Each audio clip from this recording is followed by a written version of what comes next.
आज प्लास्टिक आपल्या जीवनाचा अविभाज्य भाग झालाय, पण त्याच्या अतिरेकी वापरामुळे आपल्या दैनंदिन जगण्यात अनेक अडचणी निर्माण होऊ शकतात.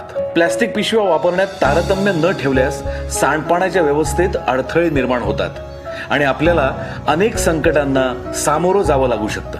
म्हणूनच प्लास्टिक पिशव्या न वापरण्याची उत्तम सवय आपण लावून घ्यायलाच हवी. आपल्या या दुर्लक्षित वाईट सवयींमुळे अनेक प्राणीमात्रांचं, जलसाठ्यांचं नुकसान होऊ शकतं. प्रश्न आपल्या आरोग्याबरोबरच पर्यावरणाच्या हानीचा सुद्धा आहेच. आपण जबाबदारीने सहकार्य करायला हवं. प्लास्टिक पिशव्यांच्या ऐवजी कापडी पिशव्या, कागदी पिशव्या वापरायला हव्यात. त्यामुळे विघटन न होणाऱ्या प्लास्टिक पिशव्यांमुळे आपली शहरं तुंबणार नाहीत आणि आरोग्यदायी सुंदर शहर आपल्या वाट्याला येईल. चला करू नवी सुरुवात. अस्वच्छतेवर करू मात.